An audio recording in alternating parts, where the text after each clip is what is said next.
He told us down this week, we're down. I could have worn it. You know. I can't put two looks for me. I can find along to this first council meeting, and I'm guessing quite a long time. I don't know how many years it's been since we've been here. So maybe since 1989, which is pretty exciting. Oh, no, since 98. That's probably. Wonderful. Thank you all very much for being here. Thank you to those who've come along to join us today. It is much appreciated. I would just like to highlight that there was, in fact, a request, suggestion that staff and I did see the staff councillors might like to dress up for today's festive season, and that is, in fact, why Councillor Brown is wearing her outfit. So thank you very much for that. And Sally, would you like to let us off with a thank you? Kia hora te marino, kia whakapapa punamo te moana. Hei huarahi ma tātou I te rangi nei. Aroha atu, atua, aroha mai, tātou e tātou katoa, huie, takie. May peace be widespread, may the seas be like greenstone, a pathway for us all this day. Let us show respect for each other, for one another, bind us all together. Thank you very much, Sally. And I'd also just like to acknowledge that last night and here this morning there was a substantial earthquake in Vanuatu, and we have a number of people in our community currently who are here working and not able to get in touch with their family and friends to check that they are all right. And our thoughts are with them at this time. It will be incredibly difficult to be trapped so far away from your family. It looks like the airport is probably out as well, so no ability to get home and check on them. We don't have any apologies this morning. We are at full house, and we can move straight into the public forum. Matt, Pippa, we'll talk about road stopping at Oakdale. Welcome, Matt.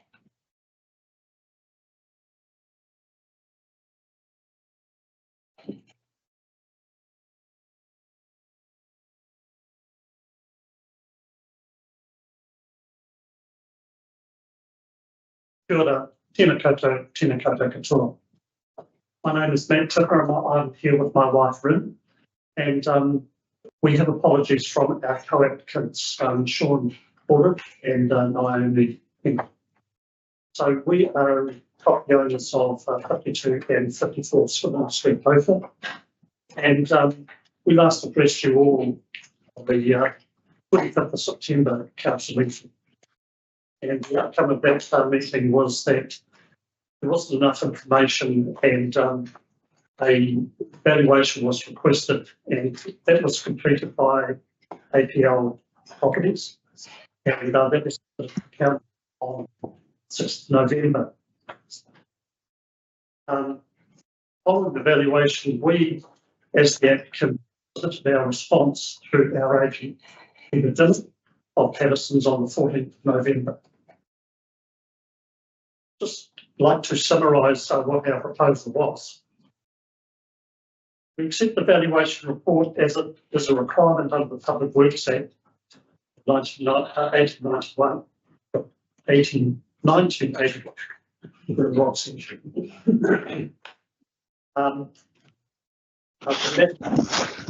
For local councils. We have always accepted as the applicants to pay all costs involved in the correction of property boundaries, which in our case involves road closures of the Unformed Road and Swindon Street, affecting both 52 and 54 Swindon Street. These costs are legal survey, NINSA approval, council certification and legal fees. We've always challenged the expectation we have to pay for the land at valuation. The fact that the council has and still acknowledges the Swindon Street fence line bordering both our properties is the road boundary. The new legal boundary, which runs parallel to the existing fence line by approximately 6 metres, runs through both of our houses.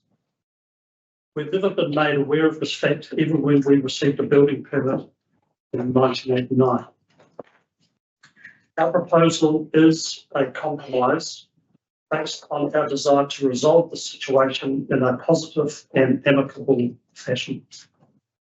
We believe the council does have an obligation to acknowledge long-standing incorrect boundaries of this nature should be resolved fairly and based on the individual circumstances surrounding the claim. Therefore, we're prepared to pay 50% of the land valuation for Swindon Street correction and 100% of the unformed road correction. We ask that you accept our proposal, which has been given in good faith, and we ask that you show acknowledgement and goodwill also.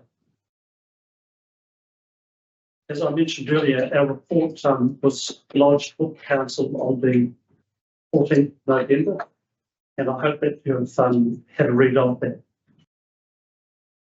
I'd like to thank you for the time, and we appreciate this opportunity to present our case and proposal. Tēnā koutou. Tēnā koutou. Thank you. Cromwell, thank you very much. Does anyone have any questions for me? Oh, Yeah, I just got one. That, the practice has always been that the applicant pays the full cost, and what you were saying is that because of the situation that's been around for time immemorial almost, is it? That you and the previous owners and the future owner will be in the situation through no fault of their own. On that basis, the council should accept there's some, what's the word, potential obligation to assist and not follow it to more policy. yes, I just we built our house in 1989, and we got the building permit. There was no indication the boundaries were incorrect, and it's fair to say that it's only more recent years that with GIS we have a better understanding of accurate boundaries. So it was accepted that the fence line was the street boundary, and of course our house was located back from that, but since then we now know the legal boundary goes through the house. So we've maintained ground and everything else, and it's always our land as we knew. What we're asking is that we accept the process that we've got to go through, and we accept also to pay the fees, but we're saying that we're happy to pay 50% of the valuation for the Swindon Street one. We also knew that the other boundary which we have a challenge with is the unformed road boundary. We always knew that was not right when we got it, and we're saying we'll pay 100% of that because we always put that. So I understand the sentiment. Thank you. yeah. Thank you very much. Okay, Much thank you. appreciated. Okay. We now have Rick. Still from, because I am driven all the way from Roxburgh to be here with us in person. I'm really excited today, so Love you. I just feel that I do. My name is Rick Purcell. Last report I saw in the paper, I didn't recognise my name, but hopefully this time will get it. I'm here as a member of the Roxburgh Pool Committee to explain our reasoning for requesting the council if they consider accepting the pool, investing in the pool of the council. So, a little bit of history. So I was involved with the pool, the old pool, and the new pool 30 years through the club, and then later on with the committee through the school to run the old pool to prove that we could run it in an appropriate efficient manner, which we did, and then we got a committee, a trust set up where we raised funds through the community and supported by council to get the other community board and raise funds and build a new pool, with the expectation that we would have a committee to operate the pool in an appropriate manner and manage the governance now and into the future. So we completed our first goal of creating the new pool, which was great. And we've been running it last season, but we had really great trouble getting lifeguards to supervise the pool for part of the day. We use a fob system as well. We sought legal advice and from the guy's name now. Anyway, they do quality pool guidelines, which is the minimum standard for running a pool efficiently and safely. So which we invested in, and we have procedures written up, processes written up to follow that. And we found it really difficult to get lifeguards because with our agreements, even fob holders, they be minimum 18 years old. And to get lifeguards, we just couldn't get them. And we tried again starting this year in July, and we thought we'd get it done twice, we still couldn't get it. We had senior students willing to step up, but we couldn't have a senior student being in charge of the pool because they were 18. We also advertised for new members for our committee to go into the future because most of the committee was there to build the pool and with the expectation that we'll have stepping up. And that didn't eventuate either. So hence we were in a pickle where we've got the first goal, we're saying we've got a brand new pool to run it, and our second goal was to have a safe place to swim for our younger people as well as everybody else to access the adults, if you like. So now kids are still largely swimming to the river because they couldn't go to the pool if they're 10 years old and 17 with their nature not there. So we didn't maintain our second goal. And so it was really frustrating, disappointing, didn't get the same support. So we, at our last meeting, it was a unanimous decision for all the attending members that we would ask the council would they consider taking full on council asset. We invited Mr. Dave Spoons and Mr. Peter Kelly to the meeting as well to explain where our concerns were, and that was a good discussion, and hence our motion to request that council consider that. We also then attended the Tevik Valley Community Board meeting as we didn't have to, but I thought we should. It's the right thing to do to inform of our decision to do this. And we were seeking their support in that. And that was a reasonably robust discussion, which is concerning it will affect the rates for the area. However, in quoting the results or the comments from the Tevik Valley Board to the Roxburgh community, they should state that the vestation of the decision lies with the Roxburgh Swimming Pool Trust and the council, not the Tevik Valley Community Board. That was that's what the board members agreed. So let's make that to be a correct statement since it was there here in New Zealand. The Tevik Valley Community Board, they did, well, I didn't quite hear it properly, but they've written in the report, current request recommendation. The council and the trust is that the ratepayers should be consulted on the support issue prior to any decision to vest it from the council. This will allow the community to state their support or not for proposed vestation. We advised them of the facts. We didn't need their permission. And we also believe that the council, if they do consider the next for future funding, that goes for discussion anyway. So then the public would have the opportunity to speak up on that. Okay. My original thought, we would have the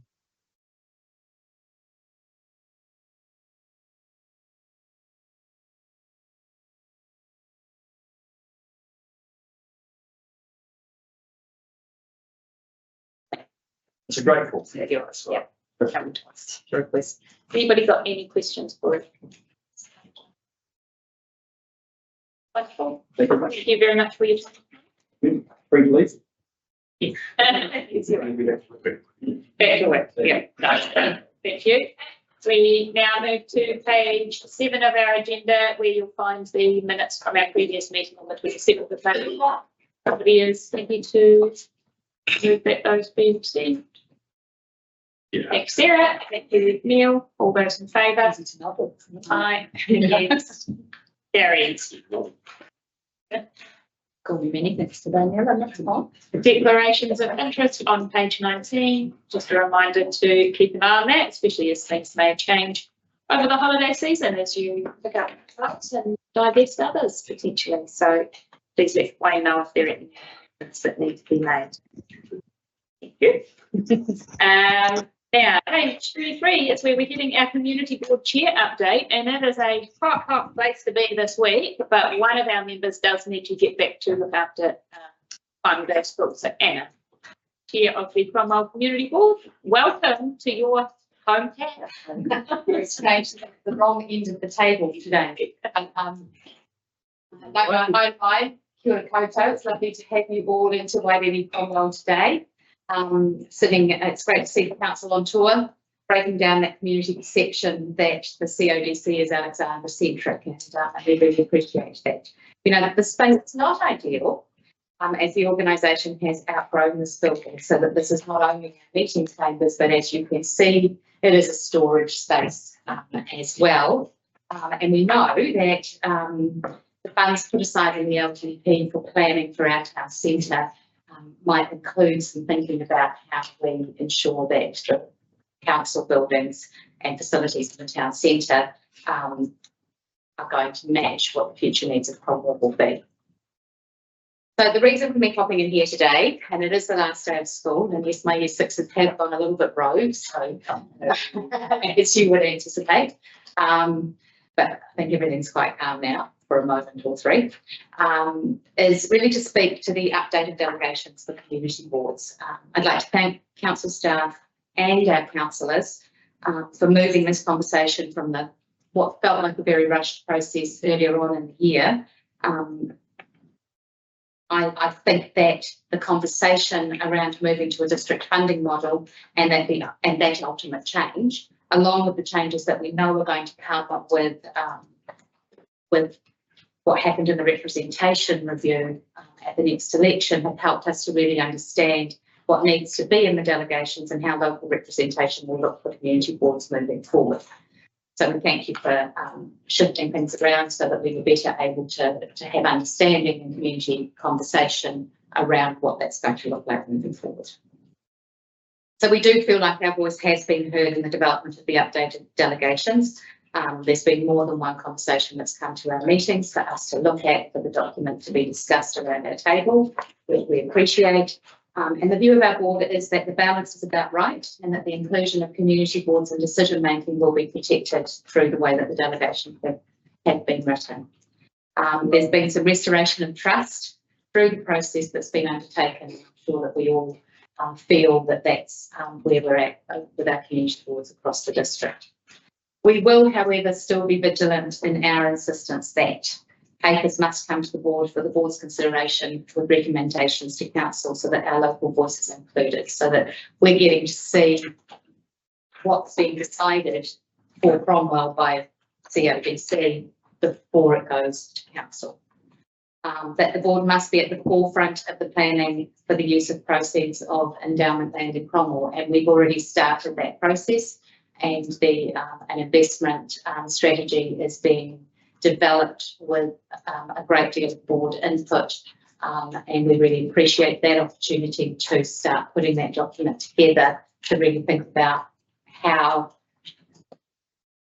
as we realise that land asset, what that looks like in terms of future projects, but also in terms of future investment, and what benefit that will be to our community going forward.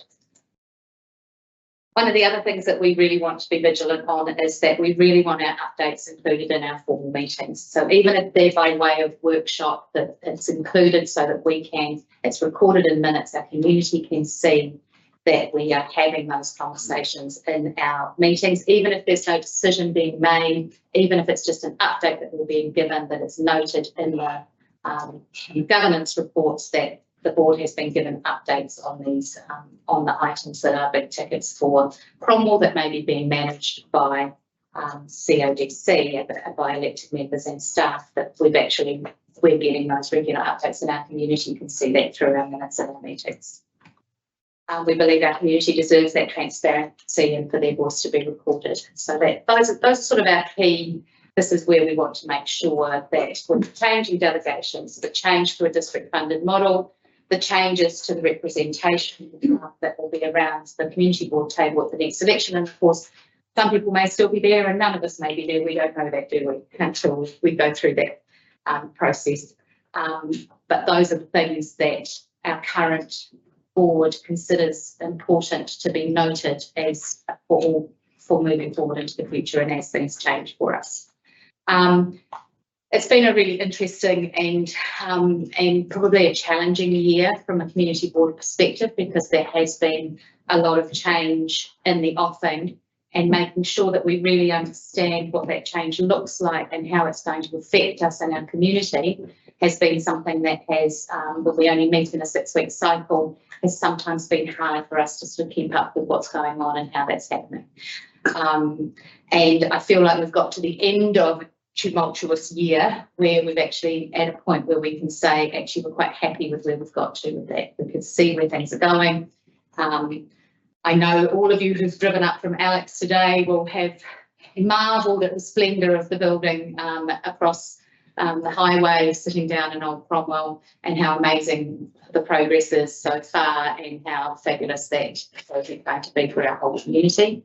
And we're really grateful that we've managed to get that across the line. We know there's still work to do for our town centre. This building is part of the thing that makes us realise that. And we know that our board is strong and united, and that we are proud of how we put ourselves forward and represented our community this year, as there's been discussions and things have changed for us. I also want to highlight 2 requests that have been made by the Cromwell Community Board for inclusion in the long-term plan consultation document that came up at our last meeting through our members of our community coming and presenting to us. That there are 2 items in there that have one that's been sitting there on the books for quite some time, that we have talked to the Cromwell Sports Club about the building that they own on council land on Barry Ave at Anderson Park, that is used by 8 different sports organisations in our community, and the committee have been looking to extend the building to provide for facilities that will better serve the needs of a growing population. The main development in the building is to develop changing rooms. When the club is busy, when there are lots of people using the grounds and facilities, the council changing rooms that are available over by Cromwell College fields are not sufficient. They have hired Porticon buildings this year at times, and they've had their women's team, the women's rugby team, were changing in a really unsuitable space for adult women to be changing for before and after their games. So there is a request in there that they would like us to consult on whether or not we can make funding available for them to progress their plans for that work, which will become a community asset in our town, and for all sports played at that space, which of course impacts the rest of Central Otago as well. The other one is the Cromwell Early Learning Centre, who came to us. There is a real crisis in early learning in Cromwell. Waiting lists are closed. You have to, as you start trying to have a baby, you have to put your name down on the waiting lists of the centres who still have open waiting lists, and places are often at least 2 years down the track for families trying to find ECE. Cromwell Early Learning Centre is unique in that it is a community centre, home centre. It is not a private organisation. We have two community centres in Cromwell. One is the Cromwell Early Learning Centre and the other one is Molyneux Educare, which is down at the old Polytech site and was a creche, now a full centre that takes children from babies to age 5. Cromwell Early Learning Centre was previously the Cromwell Play Centre, and they are now a centre that takes children from 2 years to 5 years of age. They have been offered an opportunity of land from the motels that are next door to them, land and buildings which would be suitable for redevelopment, to be able to allow them to take under 2s as well as over 2s. At the moment, the under 2s is in space which is really hard to get places in. This is even with a new Early Learning Centre, a privately owned one opening up in the Wellingtree at some point. Their waiting list is full. All of the centres in town, their waiting list is full. It's major impacts economically for our town. Families move here with the expectation they'll be able to access childcare, and then they can't, and they move away again.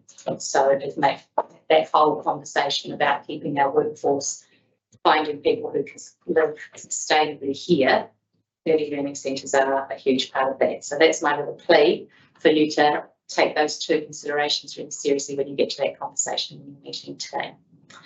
Other than that, very Merry Christmas. Lovely to see you dressed so beautifully today. Sarah, I'm sure your children were thrilled by the way you left the house this morning. And If you I cannot not speak to your today. school, tell me about council ground visiting. It's a Christmas. Can I take a photo so I can find I wasn't allowed to attend school. Thank you. Good enough. So the context there, Sarah does have 3 children at Goldfields Primary School who I will show them how glamorous their mother looks sitting around the house. They're just so good. They're so Any good. of those kids in year 6? Yeah. Grief, it's symbolic. The messages they're writing on their t-shirts to one another have been less than appropriate. So, Yeah, I have to meet down in the comments, so. Don't do that. no, I'm it's still in that one. That's all right.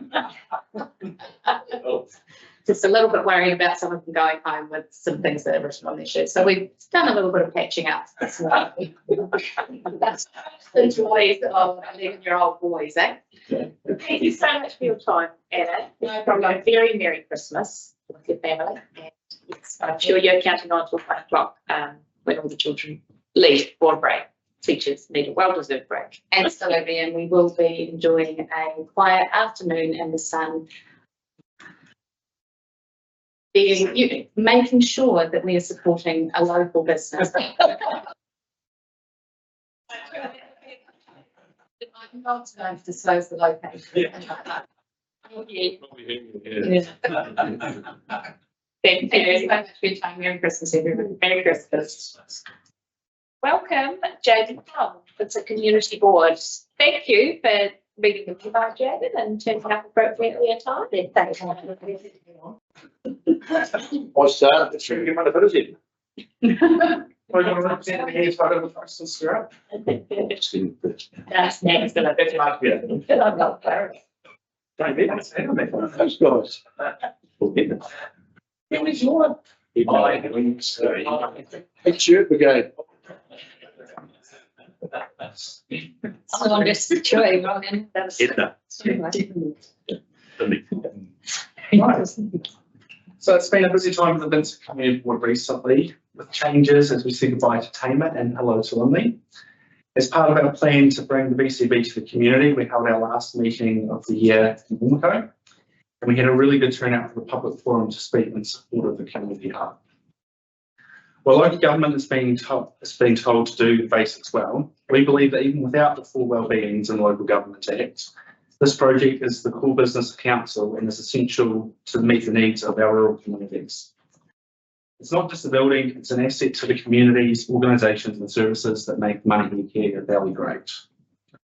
We hope that our recommendations are approved today and that the community has the opportunity to give their feedback on this amazing project that brings council and community together. We also had the level of services report to go through. This came as a late report, and given it was asking us to support the sale of every community hall outside of Alexandra, doing this as a late report with a narrow time frame was not an acceptable process when trying to ensure good governance and decision making. And I think our members made that very clear on the day. I also think it's fitting that delegations are on your agenda today. Well, I don't want to sound like a negative broken record. This is the second time since the decision to move to district-wide funding and changes to delegations that something like this has happened. And it's starting to look like a pattern. If we're going to make this new system work and keep community boards as an important part of our local democracy, it's important that this is addressed quickly. So far, the feedback on this report from the community has been strong, as I bet a lot of you have heard. There is a feeling that we've been asked to sell off everything in our smaller communities to cut costs, so it can be used to fund the operational costs of the Cromwell Hall. Well, at the same time, the board has been asked to give up nothing in this round. We're selling the Manihikea Valley halls could be seen as an exchange for a new hall. The people of Clyde give nothing within their town supported by council for them. The biggest issue for them is the Clyde Town Hall, which I feel that we're going to hear a lot more about in the coming months.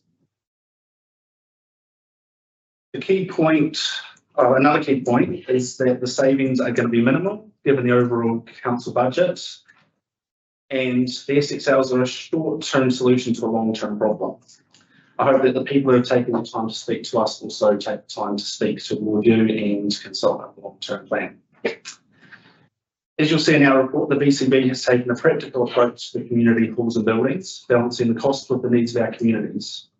We have recommended retaining 4 buildings that money has already been spent on or will be spent on in the near future, and upholding our recommendation to council that you approved for the status quo of White Street, Museum.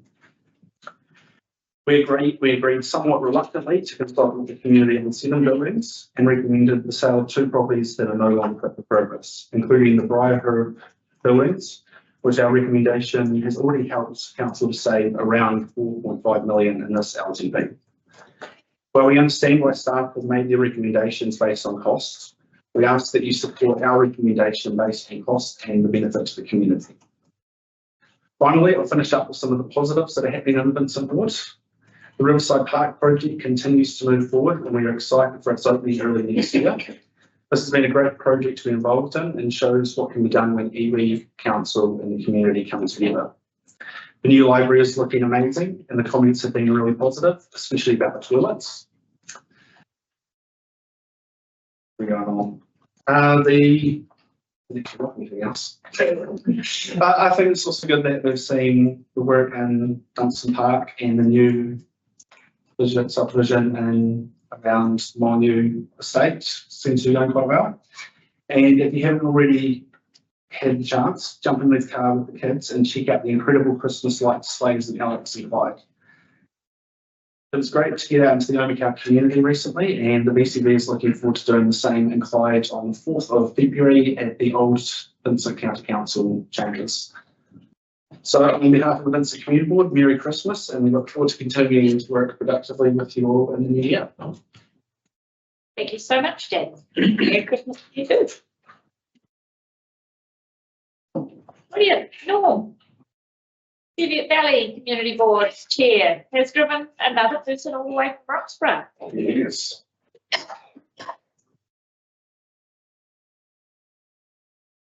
Good morning to you all. And Merry Christmas. I'd like to wish you that on my departure.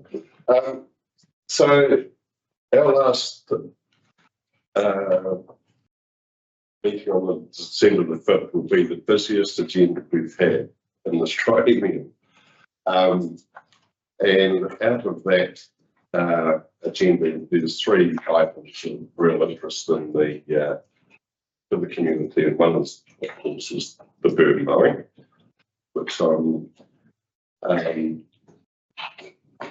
board chose to leave that paper on the table pending the outcome of in the production of the bird mowing policy. I haven't had a chance to look at it and read it yet, but Sally has and said that it was well in support of where we're wanting to head with the boom. There's a couple of areas in town that we believe should be retained under the CODC mowing contract, simply because of the size, the gradient, or the plant that's sitting in these areas. But apart from that, if you look around Roxford, there'd be probably 95–98% of people have shown some civil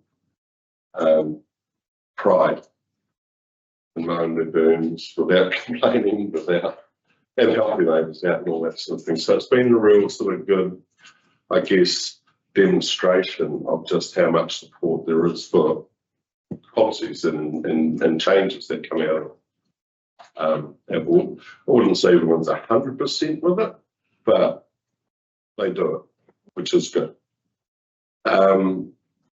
So we're looking forward to discussing again on February the 5th, I think it is, the next meeting, the booms policy. So I'm wondering if there's a chance that that may be released to the community prior to,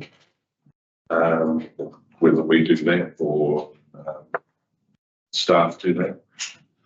I know we had a public meeting last night, the first one that I organised. I know Tim's had one in his time when the discussion around distributisation was being put out there. Last night we had a turnout of probably 35 people, pretty much the same faces, which, I mean, it's good, and it was a good solid discussion. It wasn't disparaging in any way or anything like that, but they had a lot of questions.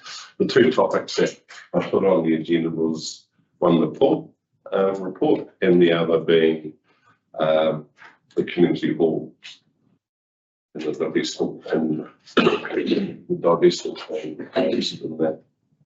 that. Strong support for and appreciation for the conundrum that the whole committee find themselves in, with, I guess, the requirements and the ability for the community to respond with a volunteer base that is capable of continuing, providing a long-term solution for the operational default is a big challenge. They did take a little bit of encouragement, when I say they, the people that were at the meeting, to understand around why we just couldn't get lifeguards. Why was it going to cost $50,000 to run the pool? Why would it? They started with those sorts of questions, but then we started talking about, okay, if you're worried about the cost, put your hands up, come run the pool. But 35 people that were there were very few who are able to respond favorably for that sort of thing. So the discussion at the end of it was there is an appreciation. They do want to understand the numbers of people. They do have concerns around the grants that have been made out of board reserves, the Island Dollar Trust, and how that's going to be managed. And what, we've had the support of Central Lakes Trust and the Target Community Trust. What's their view going to be? So there's a level of due diligence that needs to be undertaken prior to the transaction, if the transaction takes place. So when you're making a decision, it's sort of like we've supported it going to the next level of consultation and being included in the consultation document for the long-term plan. We've initiated consultation in the community last night to try and drag the focus away from numbers and get the real rationale understood. And I think we achieved that, which was, and thanks to Rebecca for staying behind from the prospects meeting last night. And Rebecca supported us with just like being able to quote the report and things like that. So it's a busy old night trying to contain the discussion and to have the people there was good. So we moved on from the poll, having settled a lot of the questions with the help of some of Sally's team, Chris Buckley and Vicky, and they gave great understanding to the people around, if you like, that's from where you get people around the pool from. And it would be fair to say that when it comes time to look at the consultation document and the pool sitting there, if it gets there, the community will be able to take considered or provide considered opinion. And that's my aim, not just a reactive. Same with the community halls.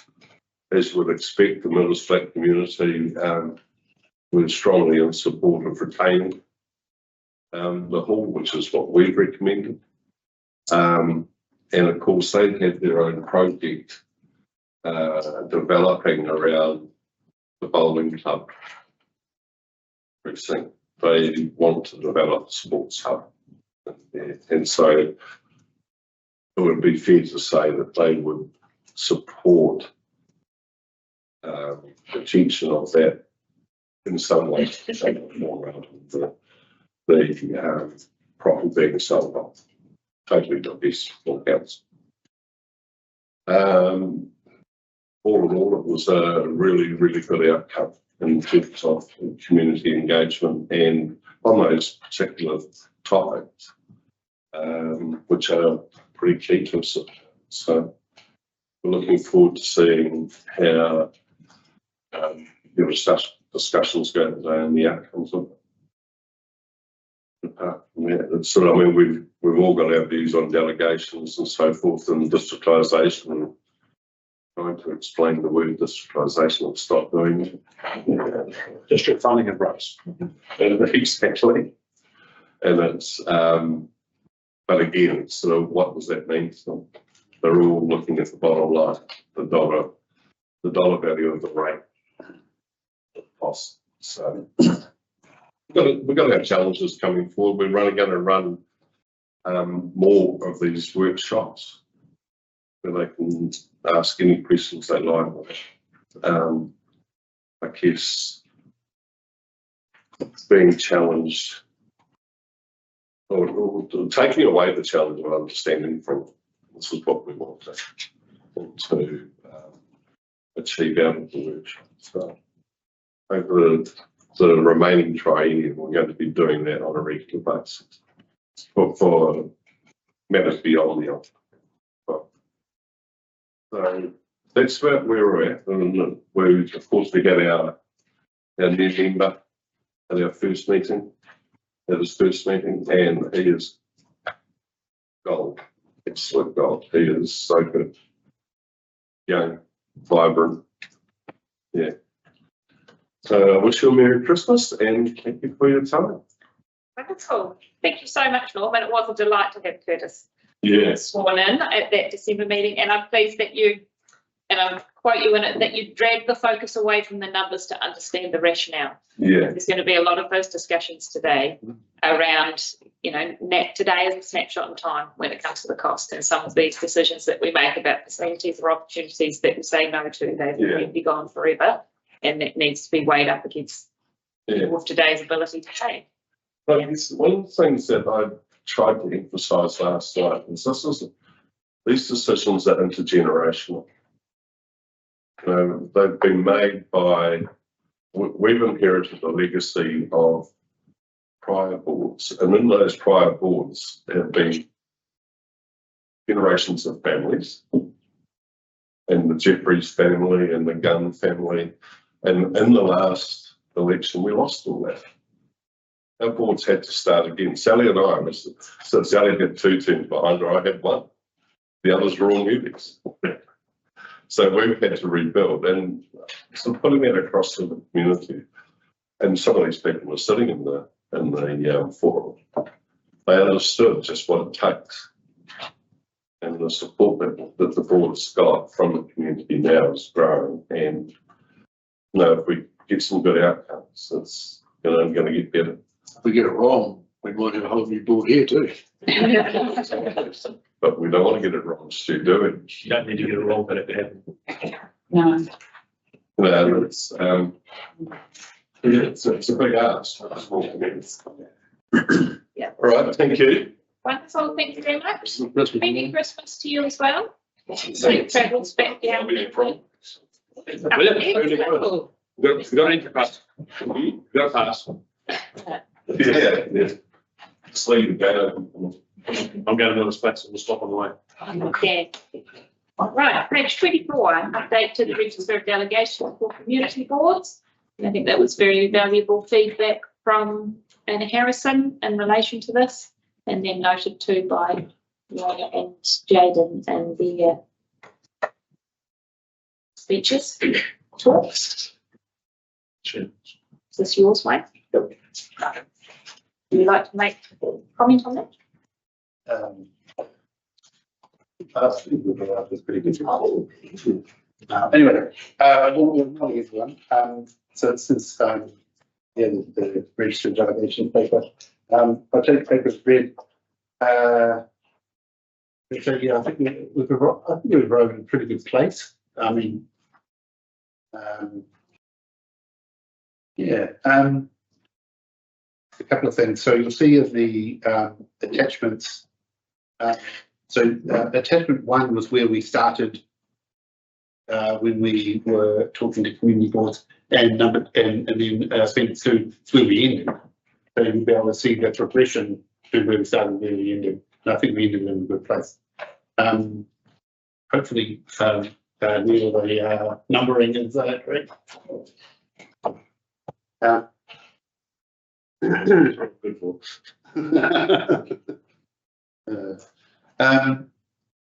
There's a couple of things that I will mention in the delegations document. There's the thing that talks about delegation by exception. Now, I'm planning to take that away simply because it's no longer fit for purpose. So previously it was there's these things, broad things and anything else that wasn't specifically for council. But what's happened now is that this document has said so that the community board will be doing this, and this. So that delegation by exception doesn't really fit anymore. So I'm going to plan to take that away. And then the only other thing is I had a couple of miscellaneous sort of changes that I was hoping to make just because they need to be changed in the document itself. So recently there was a change where Cheryl took over the chair of the Three Laws of Waste portfolio. Sally took over the chair of the New Vision Experience portfolio. And also recently, the Manaburn Recreation Reserve ceased to be. And so the Vincent Community Board asked for that to be taken away from the register of delegations at the next opportunity, which is now. So happy to take any questions. Thank you very much. Questions for Wayne? Sorry, those other changes, Wayne, the numbering, good, thank you, and So those are the two changes I made also. and the reporting too is Yes. removed with minutes. Yeah. Yeah, which actually, when you thought about it, was actually not certainty that it was there ever, but it's always been there. Yeah. We have Yeah. it from time to time. Yeah. Sorry, those other changes, so they documented in here, I don't missed that. No, I just simply took it away.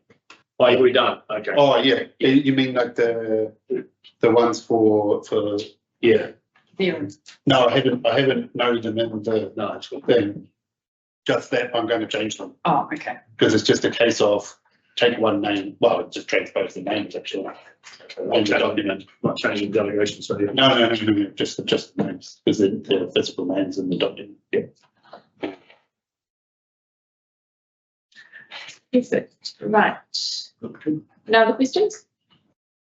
Recommend. I'm going to say one just other thing is that so those the delegation says that the community boards would come in July this year, in the financial year. So I've got to see those other ones. I'd like to make those changes right away. So I'll just put them send it back tomorrow.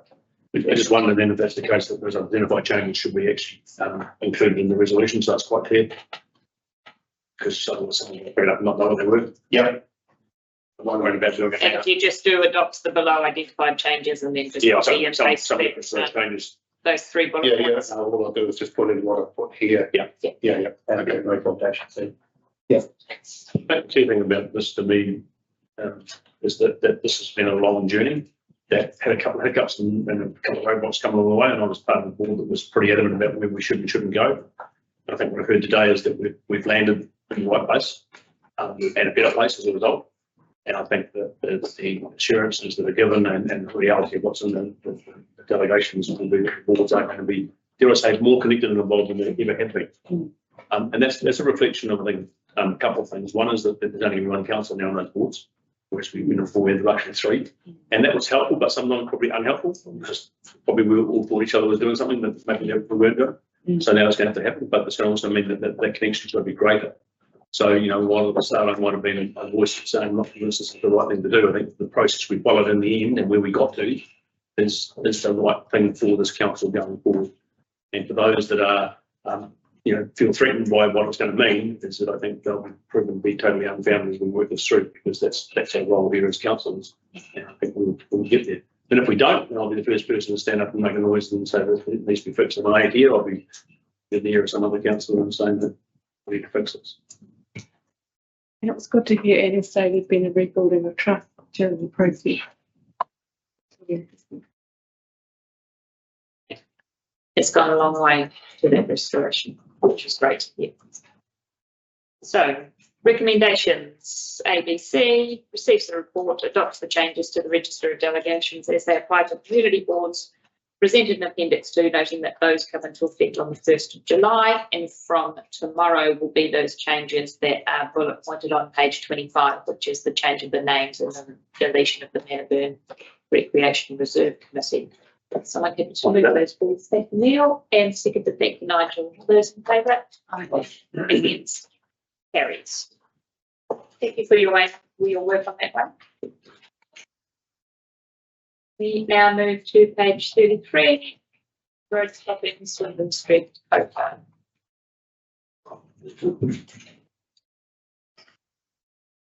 Oh, Janet. And Lee is scrambling his way. We've made it a little bit difficult. Oh, sorry, Stuart. Thank you, mate. It's a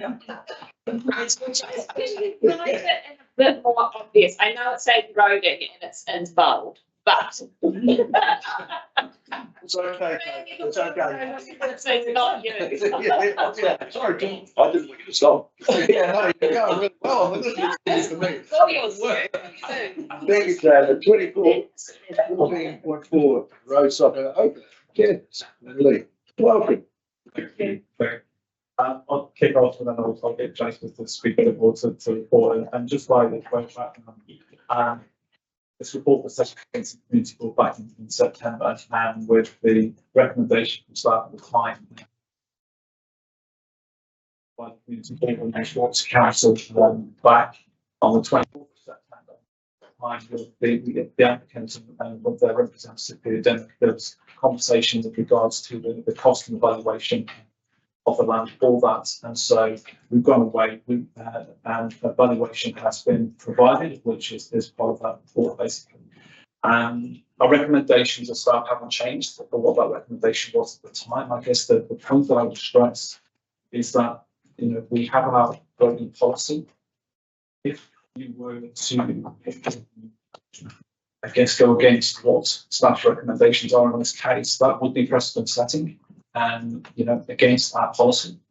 However, being mindful of that, of the fact that this potentially could open the door for a number of other applications of which then will be coming to you for the cost of those. John's an indication. No, I'd just like to draw your attention to page 34, and specifically that has had talked about, the proposal for, doing the 50% cut of the valuation. And page, it's very clear landowners have the responsibility to determine the location of property boundaries. The boundaries shown on the record of title are absolute, and the landowner has the responsibility of understanding where the boundaries are on the ground. For the valuation,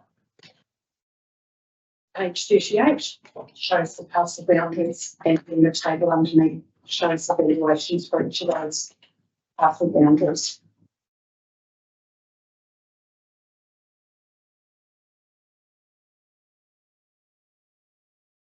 So parcel A was the parcel that they had to pay 17,000 for. That's vision parcel B, D and C. Thank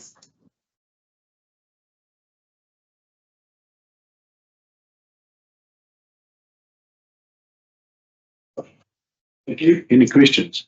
I haven't got a question. It's more of an observation, trying to get some me to understand just what we're looking at doing here. I think the key thing that concerns me is that the issue of precedence. And this is not the first road stopping that we've seen that there's a house in Holder and Park, and I don't recall us ever having made any allowance for that. The reality is that when you go through a 30% process along the way, and even back then there would have been something that would have said that the boundaries are the owner's responsibility, and that hasn't changed. And unless there's scope in the Public Works Act to do anything other than add valuation, and I don't believe that there is, that's what the Act's about. I did some quick numbers on the sections and the valuations, and if you take the valuations, value A is being valued at $53 a square metre, B at $90 a square metre, and C at 108, and D at 90.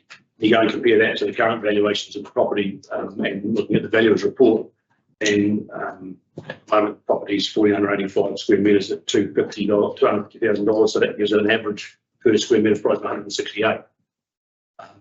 So if you add this to it, and if the current valuation of 168 is right, that will make that property worth, in the next valuation in theory, 371,000.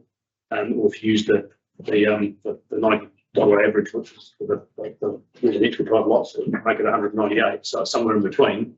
And I think looking at those numbers, I'm not a valuer, but the logic is there. And if anything, you could argue that actually you should value B at maybe $168 a square metre, because that's what the rest of the property's worth. You're adding to it, but the valuers have clearly worked out how to do it, and I think it'll be very hard. And as much as I feel for the applicant, the reality is here is that there's a whole lot more coming our way, and all those that have come before this will say, well, we're no different, and the reality is we're not. Yeah, I have sympathy, but I think that the recommendation is appropriate, and that's what helped me get there with those numbers. Anyone else? Jack? Right. Anyone want to move the recommendation? Neil? Want to move the recommendation? Yeah, I'm happy to move the discussion. You want to second it? Payment? Thank you. All those in favour? Yes. Carry. Right. Janice again on page 24, 14.5, page 90. This report too has been to the Manitoba Community Board for consideration. It's quite simply that the landowner would like to, of lot 1, would like to formalise its or regulise the shape of the section, because it's looking at doing a subdivision, which Manitoba, if we should land for residents, he's going to do a residential development and he's agreed to all costs. Still speak to the board, approves. That's correct. Recommendations. Councillor Pearson move recommendation. So recording and second it. All those in favour? Aye. Yes, carry. Thank you. And speed limit. Holly. UP. Update community school and community speed limits, rate 98. 2414.6. Welcome.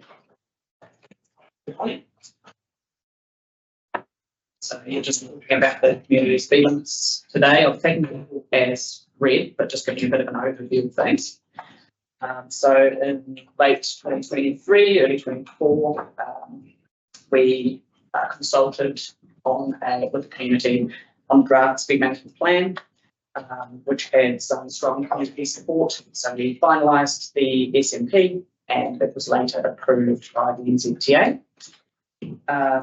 Prior to those getting certified, however, there was a complication, which was the second speed limits from 2024 by central government, which had two effects. The first was unfortunately it invalidated the previously approved SMP. That's countrywide, it was Passassin. So,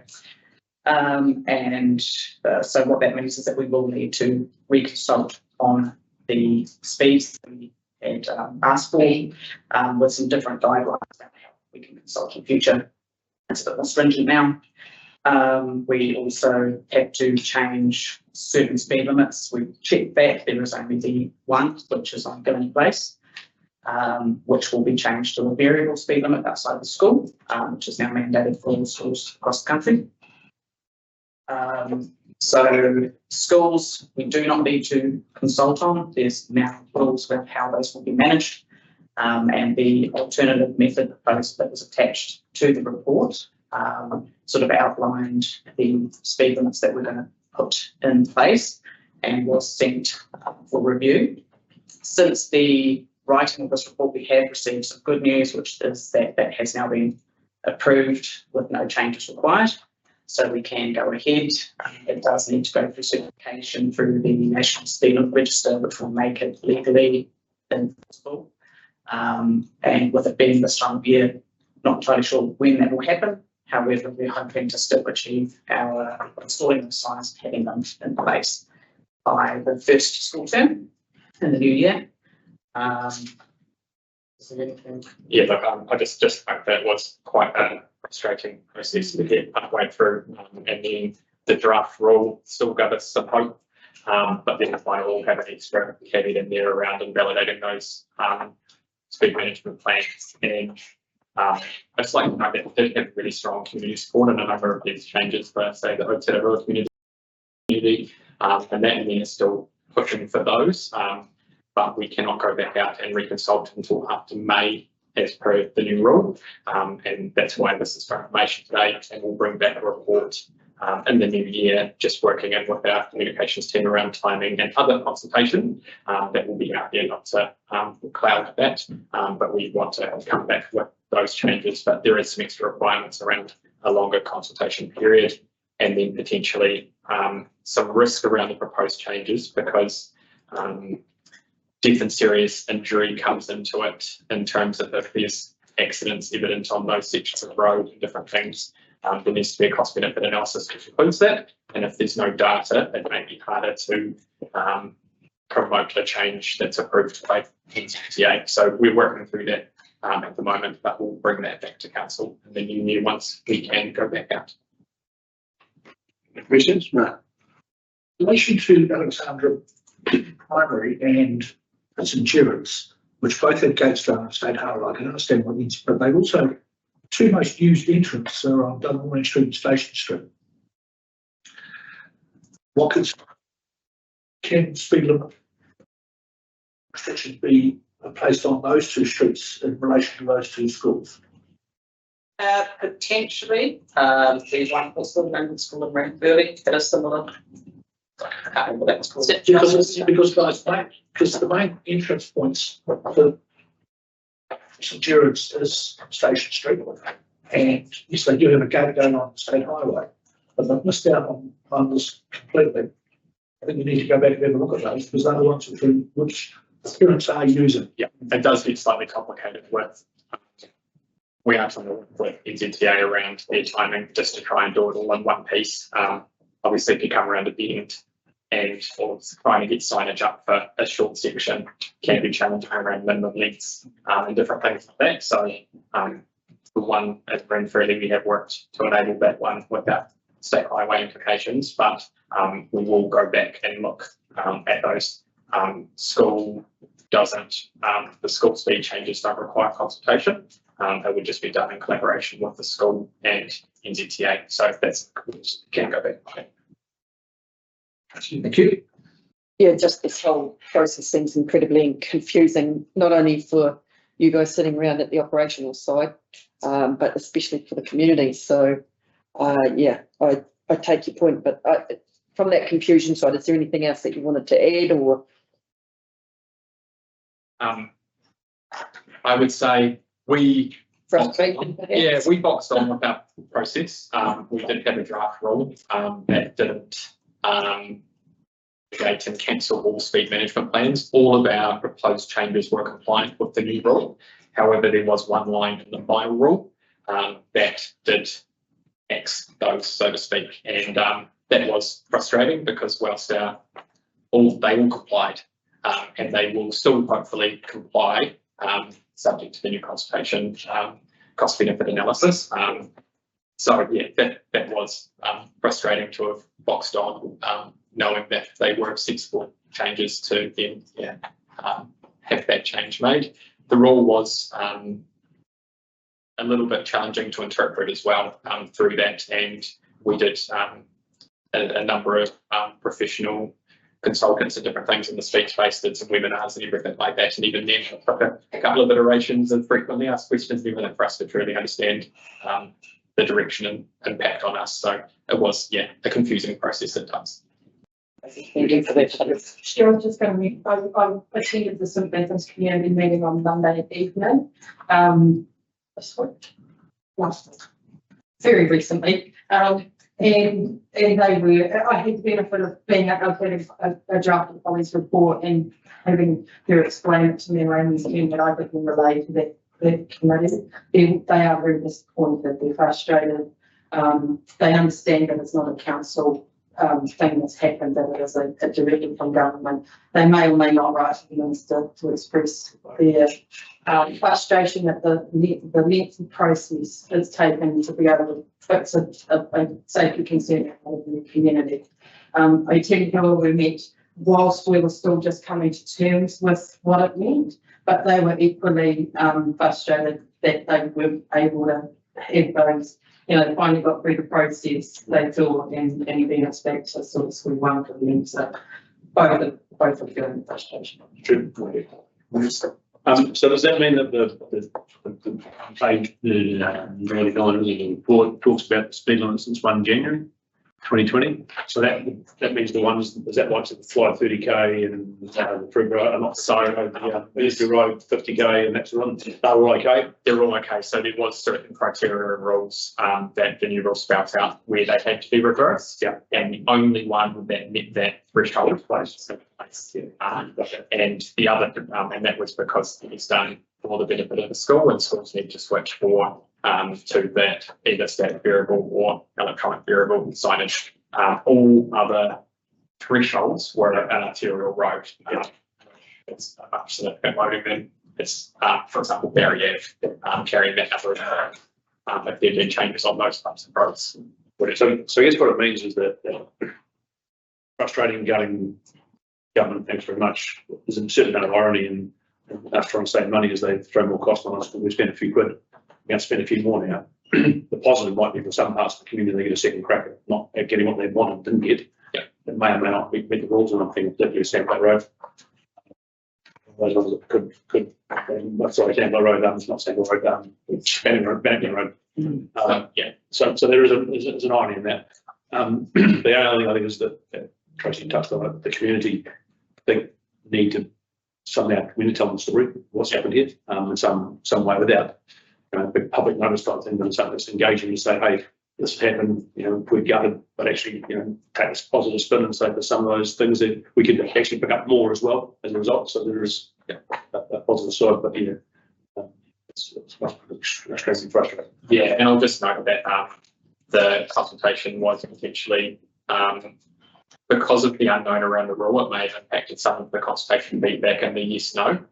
Going back out, hopefully we'll get a clearer picture of, yes, I agree with this, or no, I don't. And there's some additional questions and around the consultation is, do you live on this road? Do you use this road as well? Which I think will hopefully make that consultation a bit clearer for the decision makers around the table, as well as, yeah, I think that will help. And we did get a number of extra roads come through in that consultation, which could be considered by council to add to the next round. For example, the entirety of Liza Warrington, the request for a 40k in there.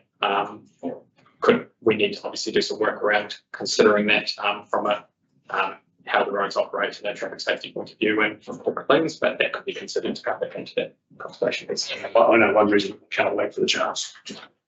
Any other questions? We've received the report. That's it. We're in favour. Thank you. Thank you. Thanks, guys.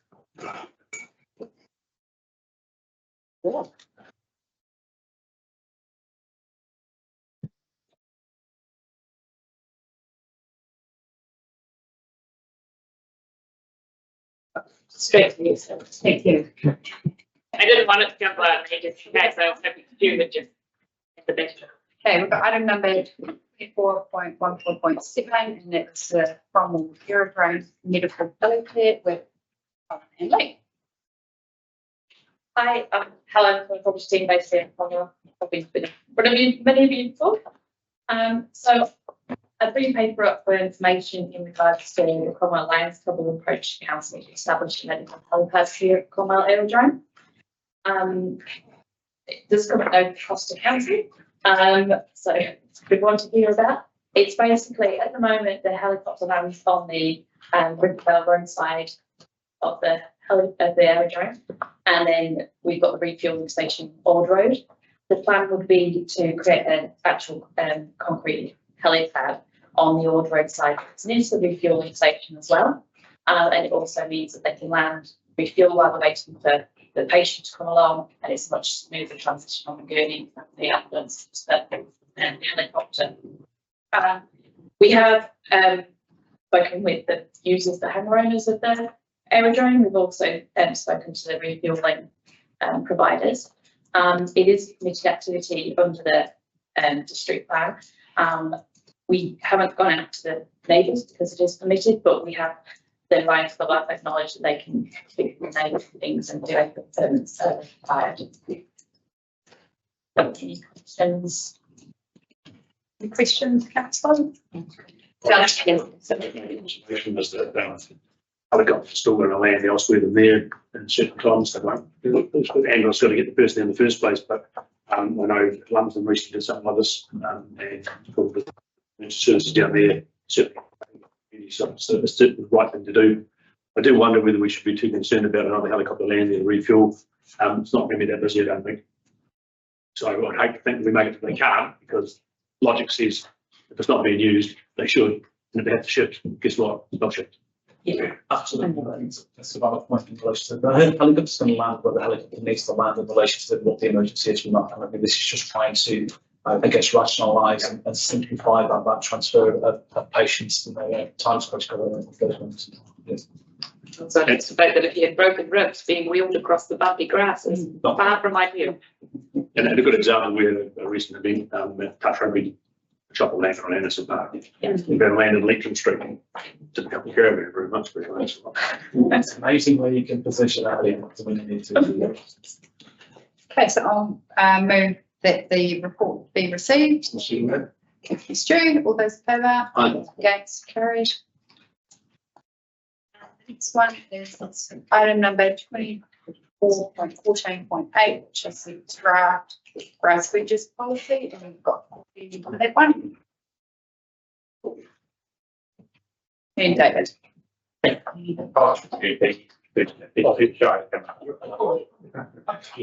Pete.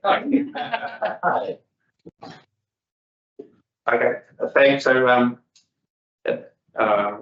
yeah, I read the report, but there's a wee mistake in recommendations here, and it just should just be deleted if policies adopted, because they will have it anyway. just, many councils have grass verge policies and, until recently this council's only mowed verges in parts of the Teviot Valley, mainly Roxburgh and Lake Roxburgh Village. And as part of the Teviot Valley Community Board ceasing mowing verges earlier this year, it had its recommendation asked council to develop a grass verge policy for the district. I guess in developing the policy, we've been quite conscious not to have unintended consequences across the rest of the district by providing a service that we don't uphold at the moment. So I've tried to sort of ring fence Teviot Valley to as a way of transitioning them away from the service that previously was undertaken for some residents. And then sort of applying a waiver through a process that people can apply to, and they need to meet some criteria like age, as Norm said, steep verges or difficult to mow verges. So we've got a process for that that's formal and we look at need to meet certain criteria. I don't want everybody in the district applying to count up their verges, so that's the unintended consequence of trying to avoid, because we don't have that fault at the moment. And additionally, council's roading policies being reviewed, and Mark help us to try to about that. Yeah, so at the moment our road policy cover anything around what can occur on bridges. So as part of that policy and procedures update for that document, we're looking at introducing what can be permitted on bridges and working through that currently, and then we'll come back to council. We do have a number of areas where from the back of the footpaths to the property boundary that some people have extended their landscaping, and it might be some low maintenance, just some low planting and different things, which we're working through that may be appropriate for trees that comply with the tree policy that don't impact road safety at all in terms of getting in and out of driveways and different things like that. There's a number of examples where that is current throughout the district, so I'm actually just putting something in the policy procedures about what people can and can't do on that to help with that, because a low maintenance option may be a better alternative than grass in some instances, but just working through what that looks like now, and we'll come back. A couple of things, and roads like that have got plantings that aren't maintained by the neighbours, so that falls outside the grass verge policy. Yeah, the planting as well. Yeah, so no garden. Yeah, so is that fitting in a road policy, or is that fitting in a verge policy? I'm just wondering in terms of your verge policy whether you should actually say it's not just about mowing verges, it's about making some verges full stop. Because when you got the specific plantings that want a better word, just to make it clear. Not say that this shouldn't go through today, but I think it can be something that can be added to going forward, because I think it's really important. You don't want some people to maintenance on that. And then the next question, this one, as opposed to an observation, is that what do you do with state highways and verges? How does that fit? Because I'm assuming we don't have the jurisdiction to aim our road. And in particular, I'll take you to 167 Scotland Street in Roxburgh.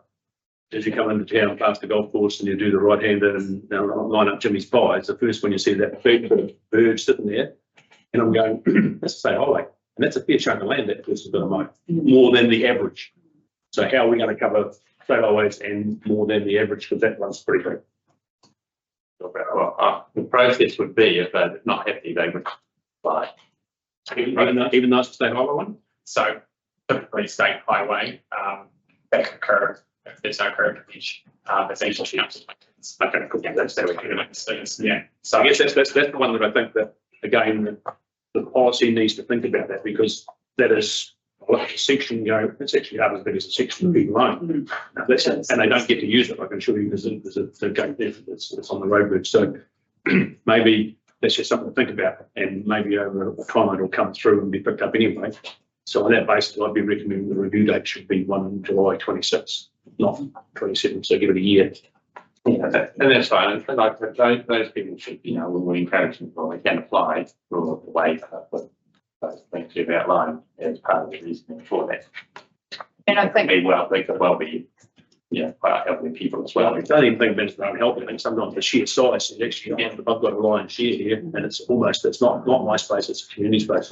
And just to answer your question, that is their problem, is that it's such a massive firm, so it's a lot bigger than, you know, most. And I think, just one of the other ones that we had come to the community board at our last meeting was, just as you come into Roxburgh from the northern end, heading into Roxburgh, it's it's really steep bank, and there's a lot of elderly person's houses along there, and there's an 81-year-old lady that's maintaining their firm with her neighbour, and they can't use a ride on because it's too steep.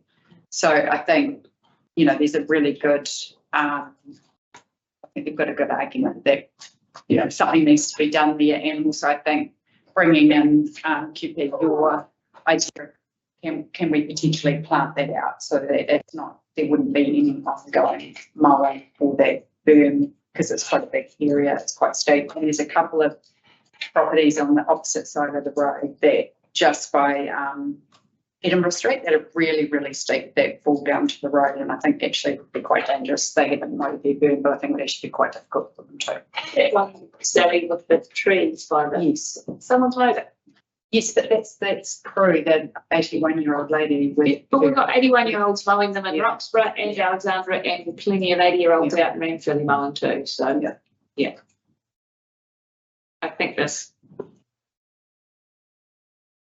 is maybe a good compromise for a 2-year period. That's what I was trying to promote, that, you know, we have see if we can transition away from alliance, because and it would go with the property owner. It's not with the property, so it's not with 81-year-old property, between 21-year-old, for example. If I hear him like different, might not be the thing. Do you anticipate that there's going to be a large increase in requests? Well, I need to meet some certain criteria, and I'm not, because as a resident district, I'm able to apply. Yeah. Because there's no issue here, and I don't want to open up 10 things that don't actually get. So it's just for the Roxburgh people, and there's normally about 97% are doing it anyway, and they need to be, you know, steep band. There would be some criteria like steep band, you know, maybe unable to know it's not safe.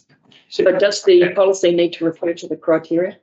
So people know, when they look at the policy, they know that the criteria they've got to meet, because sometimes people, you know, they just see that they can request, but if they don't know what they might be ineligible from the get-go.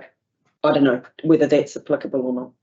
If we put the criteria in the policy, it would be that it's referred to in the policy, which we was just about. Yeah. When this will happen on in January next year, so we would develop a policy in line with this that we had for criteria month, the policy next year, less than the next month, essentially. What am I right in assuming that 1 and 2 talk about where it's the joint owner's responsibility, 2, Roxburgh will do X, and 3, if there's something that's outside 1 and 2, come talk to us. Yeah, so you might get something mandatory coming your way. No, I do. Yeah, and this policy will give you the scope. Look at it. Yeah. And that to me just says you're going to learn something in the first 18 months of this policy. That's one, if in the review date should be 1 July 26. Yeah, I think that shortening that up is fine.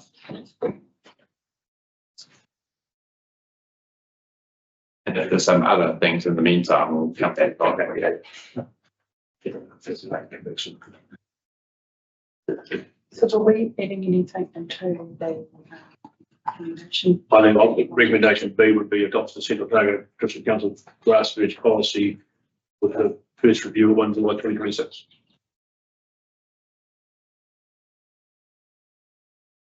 If you want someone to move, maybe instead of like to do that. I will second it. All those in favour? Against? Carried. Right, I have a conflict of interest in the next paper, and so Sarah is going to take over this one. There's too much here to look at, sorry. It's about, well, it would be a good day for World Supplies Policy, wouldn't it? Feel like people over it. Okay. 24 by 17 is in the late reports. This thing, the item at the Roxburgh report. See how page that Carly. Sarah, I just introduced Carly to everybody here who is Carly. Carly is our aquatics manager and looks after all aquatics under our operation throughout the UAC. So Hi guys, thanks for having me, and I want to wish everyone a Merry Christmas. So I'd like to take the report as read, but I'm just going to go through some background for you guys as well. So this report is to consider vesting the Rochford Community Pool for the operation into council. And this also really includes that we want to associate the funding in the draft for the 25-20 to 34 long-term plan. In this, we would like the full committee to also carry out formal valuation of the pool as well. And they're going to cover their expenses that are associated with that. But some background. So the new pool was open in last year, 2023, and the committee has been finding it quite difficult to find staff to operate the pool. At the moment, there is no qualified lifeguards, so that means that the pool, you need someone over 18 years of age to go in for a swim. Trying to find lifeguards and staff in this region is really tricky, and it costs around $10,000 to train a lifeguard. So we do find it even hard to staff out other pools, so I can understand where that comes from. So we had a meeting on the 18th of November, and it was discussed in that meeting to bring this to this board to consider vesting operation into the pool. Nice. Yeah, perfect. Well done. And so just to add to it, Rick, you've already heard from them today from the committee, and also Norm, the chair of the Tenerife Valley, the resolutions that they passed at that board meeting are in here as well. This was a late report, sort of just falling each domino as they come against us. And so I guess here we are today to be able to consider these things on all Fox report into council using the draft 2534 long-term plan consultation document as I guess our platform how to go to the community and really understand the thinking as well. So over to questions.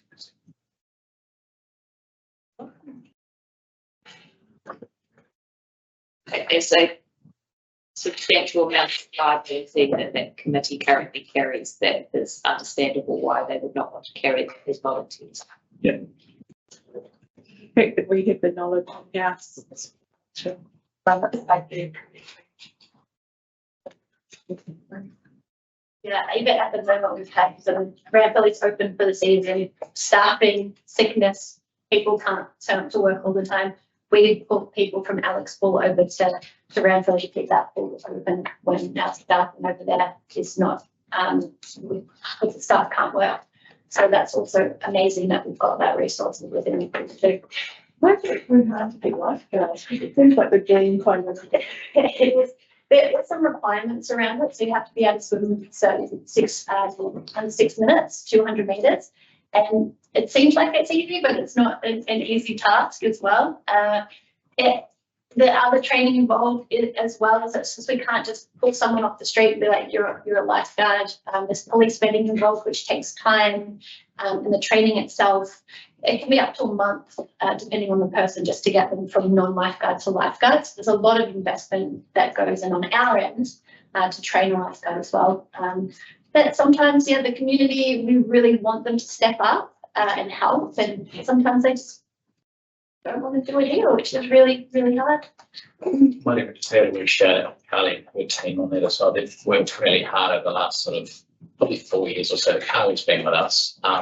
I guess increasing the culture and everything that comes with all the rules.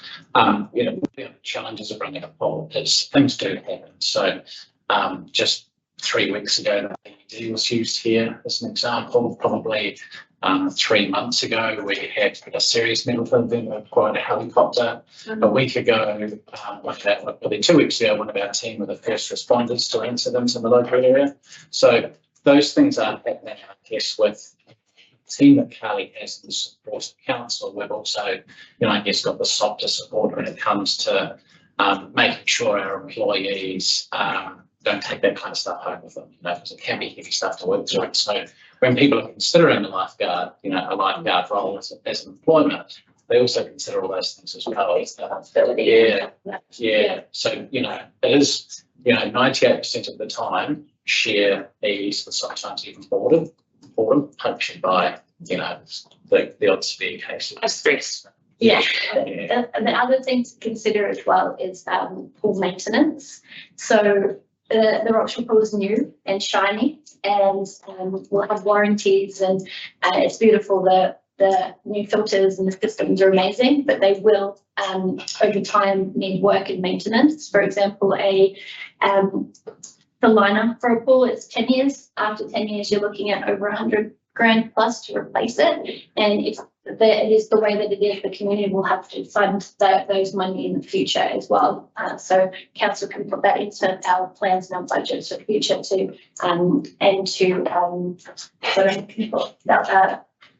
future depreciation and things like that for the future for the pool, so it can stay open for the community.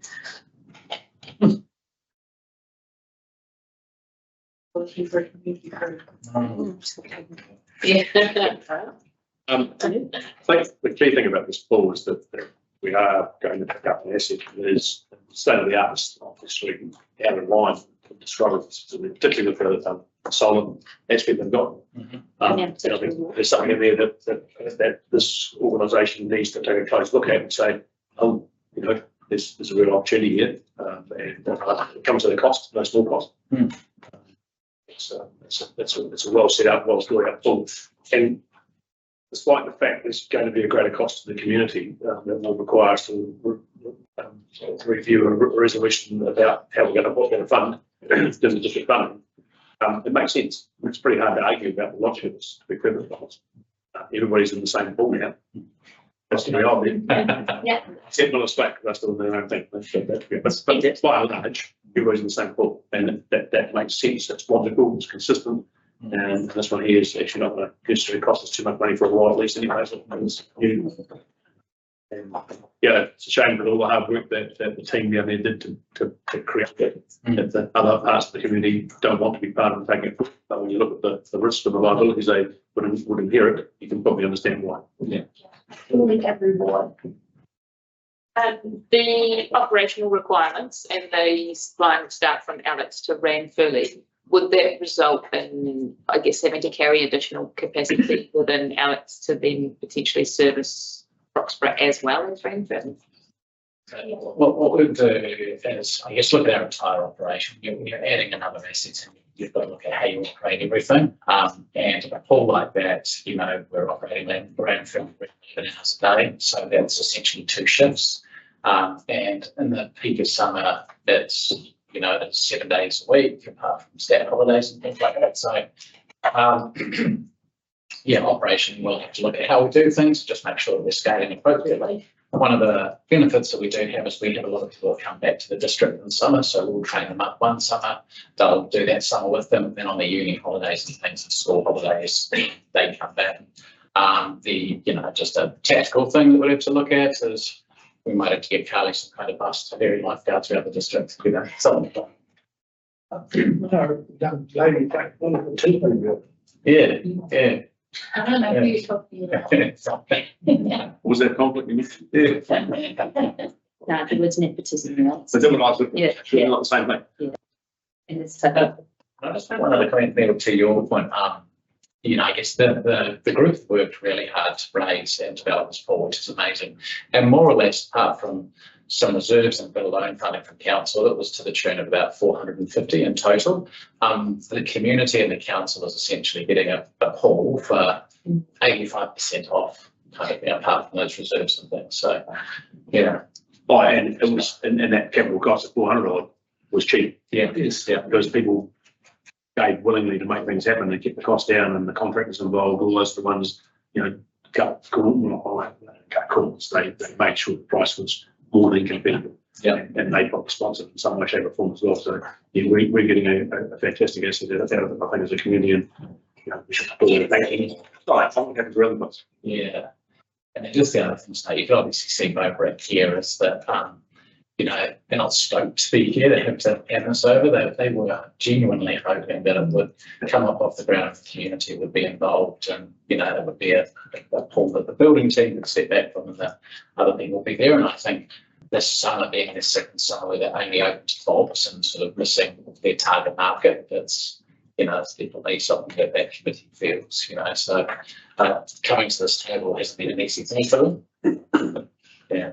And is there nothing that can be done prior to going out to the long-term plan?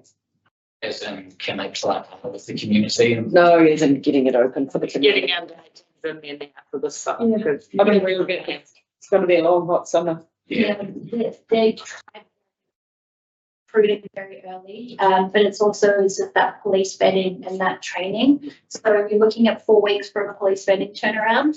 And then after that, that's when you can start training, and that could be up 2 weeks to a month after that. So really, if we do it today, there's still a 2-ish month turnaround to get a lifeguard qualified. and then to be fair, from a SOP point of view of running it, how we would run it, there's a fair bit of work in doing our auditing and stuff as well. So yeah, That's going to be more. Are we going to depreciate it, the value it's worth, or the value of which the community contributed?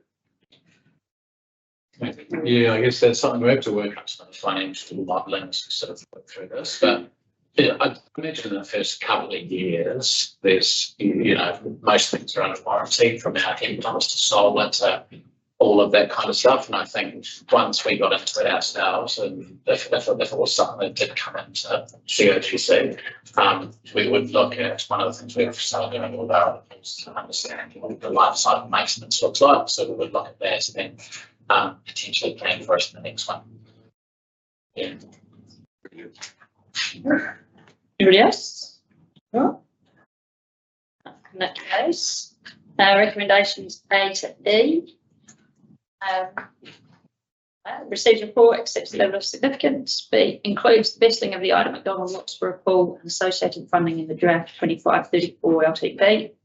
C, requests that the Ida McDonald Roxburgh pool committee carries out a full evaluation of all assets being vested to council, covers all expenses incurred in this transition. D, recommends that, why such a long name? Honestly. That Ida McDonald Roxburgh pool Cromwell operational costs are included in the 2534 long-term plan. And E, authorises chief executive to do all that's necessary to get effect to the resolution. Anybody like to know that? Just to put draft and up to 25 people long-term plan. It's the draft 2534 LTP. So, And the mover and seconder, can you just say that they should also get the name consistent, because it's called 3 different things? it's good call. Yes, the phone line or a phone line, and we missed that up From you. together. But yeah, ABC and D. yeah, tidy that up as well. Yes. Right, show you remember that? Then lady second. Yeah. What's the other one then? She did get him pretty quick. But Oh, that's right. It's like, then we can move that. Stu, you can second it. All those in favour? Aye. Against? Carried. Moving on, okay, so my hand over, so. Are we going to continue? Sure. Right, we will, yeah. One more? Yeah, it's yours. Bring Sally in. So we can see you, yeah. That's nice.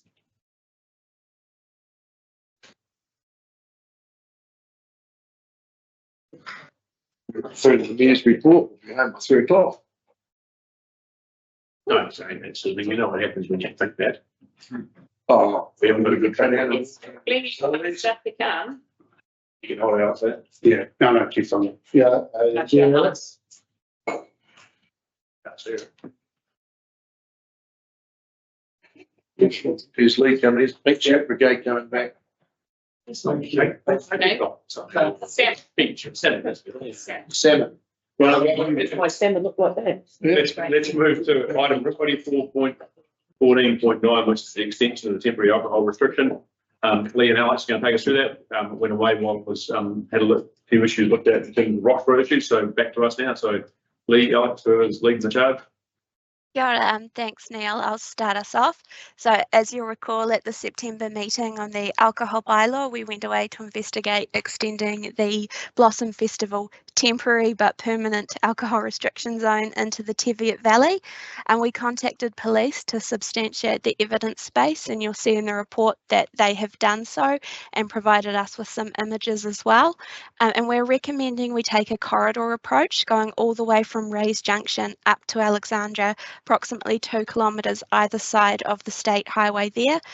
The reason we've recommended the corridor approach is just because we're concerned about pushing a convoy of that size onto the roadside in between the districts, which is likely to happen if we were to chunk it up to the townships. When we contacted the police, they asked that we also consider extending the permanent temporary alcohol restriction zone of the Blossom Festival into the Merino Shares weekend. That's due to a large number of alcohol-related incidents in the council-owned car park by the tavern and stadium. We've worked it up using the same area as the other Alexandra restrictions, just to keep it as simple as possible. The other option would be just to carve off that portion of Alexandra. And then finally, we, just to tidy up the last report, would like to select 2 members to hear submissions should we require it. Thanks, Alex. Any other wise words, Lee? And all of that has been said basically, and it's literally just following on the conversations that we had in the last council meeting of, you know, the recommendations to increase for the Blossom Festival that corridors as Alex has outlined, but then to add in the following weekend, which is generally when it is for the sharing weekend, from the issues that our colleagues at the police were explaining, that the need for that. And just to stress that when we talked about having a bylaw with the legislation, it's quite a high threshold to have a permanent ban in place. What this is a temporary ban in place just for that weekend, which is what the changes with our police colleagues. And they, just to clarify, your 2 kilometre corridor, so that includes the state highway and also includes the back road from Miller's Flat up to the dam. That's a 2 kilometre width. That's correct. And it's a, you know, if you've got your own private land, obviously it doesn't include that. It's the public land. So,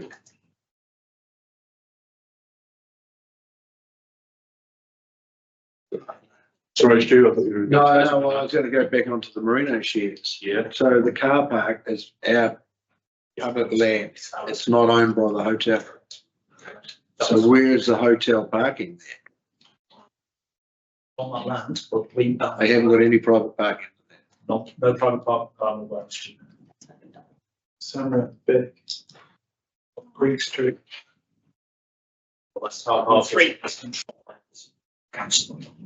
you're freeloading or having beers in the back of the car and the shears van things, you're breaching the alcohol bottle. For that weekend, should you go out and consult. And what happens then if you are? So that's where our police colleagues would have the conversation with those customers at that time to just educate them, to say, hey, pour it away, and you come in with us. Just like they used to when you were in the industry. So, yeah. But once in the venue, they're fine. Correct. Because that would be licensed. And the licensed premises are fine. Correct. So if you drink from one to the other, they breach the law. Absolutely. For that weekend. Is it then? No, I'll stop there. But in most cases, if you've got a license, like if you've got a beer that you're drinking in the pub, you're not allowed to take it outside of the pub anyway, because it would be a breach of their license. So there shouldn't be any issues between carrying from one venue to another, because they're not permitted to leave with it. So why is the Roxburgh become such an, is that just because? Because of Kids and gas. because of Blossom Festival and they're coming up from south, and there's bands in Alex and Clyde. So when they get to Alex, there's a band. So then they make use of the towns before they get to Alex to stop and cause nuisance. And it just gives the police more options. And to be fair, I've seen in the last 5 years, I've seen frequent issues with it. And if there's no issues, they don't need to do anything. but it gives them the ability to. Absolutely, Yeah. it is the opportunity for the police to use that graduated response. You know, they don't go and boost and all, they educate, and it's when they're not getting the assistance in relation to the disturbance that they're causing, that they take further action, but they haven't got that capability without violence. Or they could issue an infringement in relation. And I guess my problem with it is a progression thing here now, isn't it? It was Blossom Festival for a start, now it's Roxburgh, now it's Shares.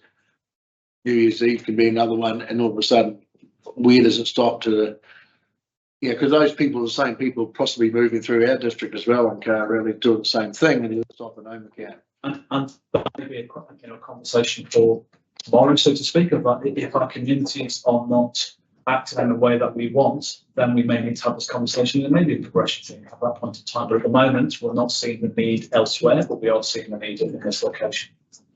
And just to stress, if it gives you some comfort, the issues that we've heard of the Shares weekend aren't just simply carrying things around, they're fighting and they're quite serious assaults. So they're the sort of alcohol related harm that we want to take action against, as opposed to someone just having a good time walking from one place to another carrying their beer. It's been quite serious for that weekend.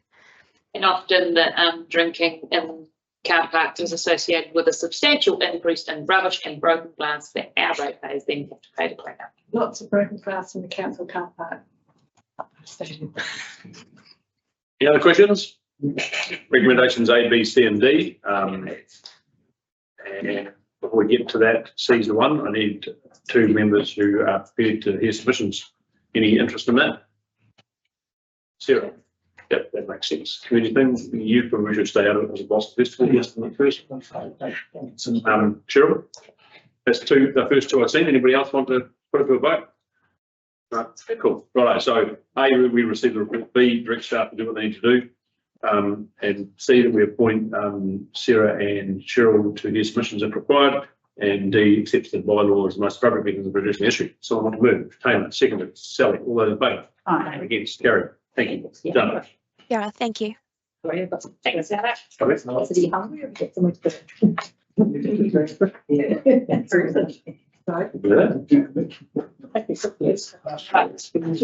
it. We're on a short time frame, so we're just going to take a shorter one, Lee, and we'll come back to you after that. Paul, I wonder if you could join us, please, for the application to remit rates on intra-boundary.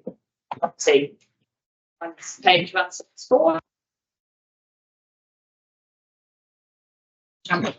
We're just jumping across that level of service one because I suspect that might even take a little bit longer than the time. It's not available until. Yeah, gotcha. Yeah. Thank you, Madam Mayor. I'll take the report as read. It's fairly straightforward. This is a very unusual case. In fact, in my career, I've never heard of an intra-boundary issue with the ratepayer. And effectively what that is that they have a parcel of land that is bisected by 2 council boundaries, and they pay rates on both of them. This particular case here, this ratepayer, the piece of land is small. It's at the back end of his farm. He's charged $1,000, mainly fixed charges for things like our libraries, etc. He considers his home to be the Clutha district area and pays a significant amount of rates towards Clutha district's rates. So when I went through this, I looked at the issues around, well, maybe should we remit all the rates because he doesn't interact with CODC. But then there is one thing that he could do as a ratepayer or a landowner in our district is vote in the local body elections as a ratepayer elector. And there's an old principle about representation following taxation, which if he has the ability to vote in your election, then there should be some contribution to rates in your district. That's why I've recommended that the general rate, both the UAGC and the land value general rate, is limited because he would have the ability and cannot contract out of that ability, he could turn around and say, well, I won't do that. But the successors to that, the landowner may want to. So I have recommended that the general rate remain, and the other rates that he clearly doesn't use should be remitted. I'm happy to take questions on that.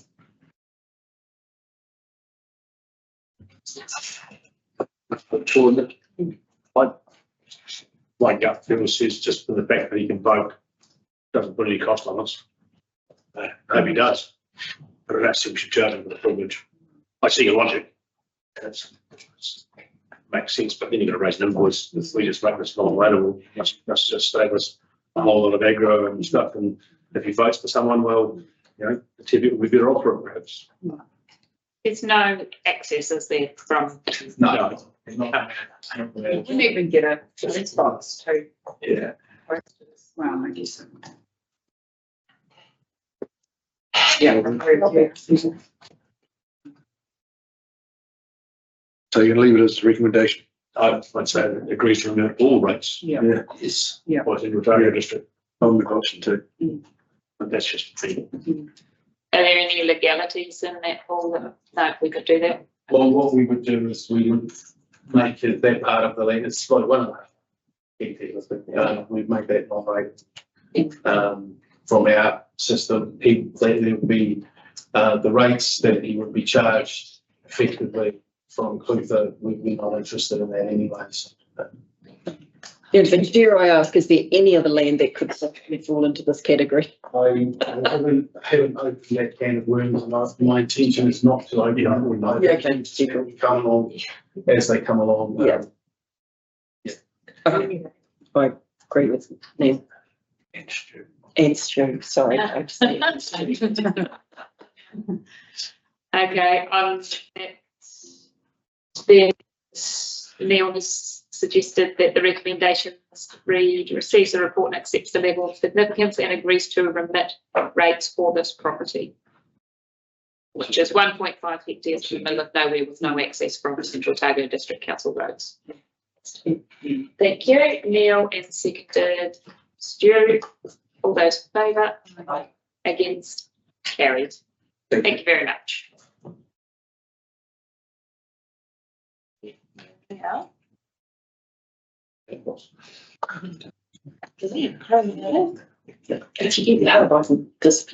should we do the dances here? So I can step out. Thank you. Right, let's get ahead to Whanahera Care Valley Hub, page 168.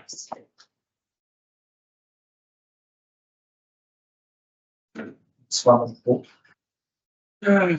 Rocky.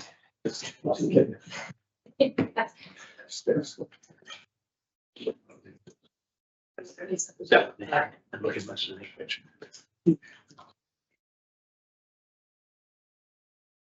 Yeah.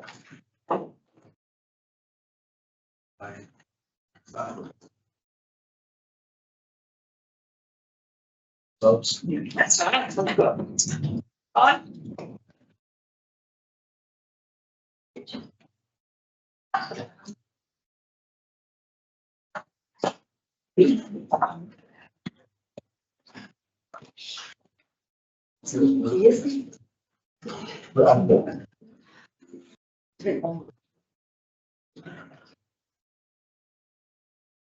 Thank you.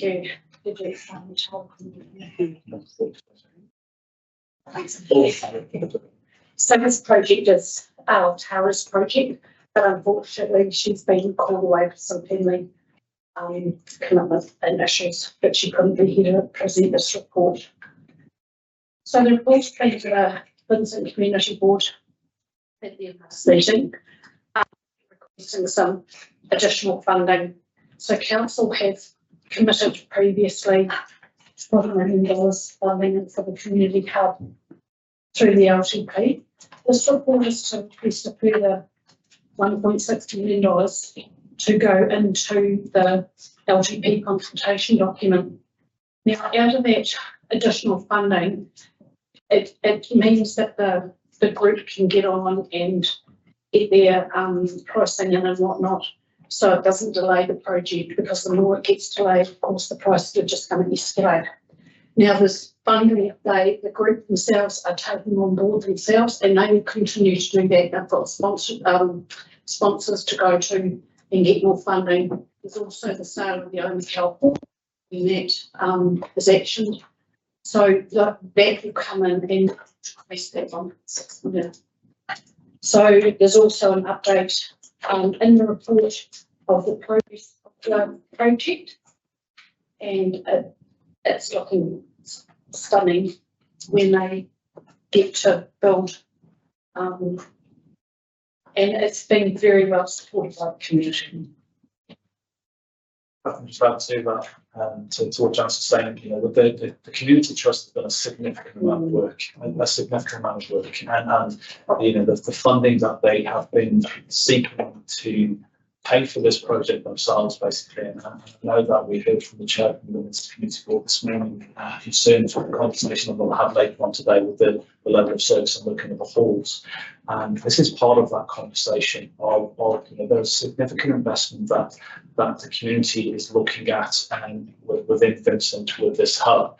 And the request for the up to $1.6 million to go into the consultation document just gives the security of that whilst they continue doing that amazing work that they have been doing to raise the funds for them. I had a bit of an issue just right at the start. They didn't ask for enough money at the start. They felt they were going to do more fundraising than they should have required to do, and price escalation was going to be a problem then, in which Andrew Patterson said that it wasn't. They were hoping to get it over the line, but everything else done. So, you know, I've got no problem. And when Andrew presented it to the ECB and outlined the funding that they were going to apply for, they are still hoping that they will get there over the line themselves. And that money, they've had indications from some of those bigger funders like lotteries of, we will give you between this and this amount, and they are quite far apart, and they've gone with the lower amount of everything, thinking that 1.6 would be the worst case scenario. I think it's fair to say that the trust are very driven and very committed to covering costs for themselves, but this is to give that security so they can continue with that project. And you're recommending as well that it's from the Vincent Community Board reserves. So, and there's enough reserves with Molyneux Stadium and this project. But my understanding for when we had the conversation with Molyneux Stadium of the amount that was in reserve, so that was around that, I don't know the exact numbers here, but around about 8 million, with around about 5.2 million that's going into the Molyneux Stadium to expand that for 50 years. So there was sufficient reserves as we speak to. Which I think is also fair, that they get something out there as well as something happening in Molyneux. Yep. Should have been changed in the comments. He was pretty confident they will get that 5 million if they're required. So the 1.6 million was temporary stop get. And I think it's important to acknowledge that this is the sort of thing that the government has made very clear. It's not council's business. Well, it's our community, yes. Is it? I believe so. I think the minister was pretty clear when he specified roads, waste, water. I'd like to legislate that though. They're working on it. They are working. Yeah, they are. But I think there's a case to be made. Our community has very clearly told both the community board and this council that this is important to them. And they have done a huge amount of work to come up with the funds almost entirely themselves. Yeah. And I think that there's a case to be made for this council to say this is part of our business, and especially where communities have started and driven something for themselves, and then they're asking for hopefully a tide over and not actually any funds, but we'll see how we go. But this will be impacting when we have our conversations later in the day. Whatever our rates rise looks like will include potentially $1.6 million for this project. Certainly would say no to it for that reason, even if there's a change of direction indicated by government. This is a project that's well down the track. There's a lot of work put into it. You can't just the capital. No, and the tap may never even need to be turned on. They just need to have the tap available if somebody is dying first. What Wellington going to do to us anyway? If we do invest in these community projects, Mr. Brown thinks that's a nice to have, not a must have. What are they going to do? Lock you up? It remains to be seen. You're like the other. Just the mayor.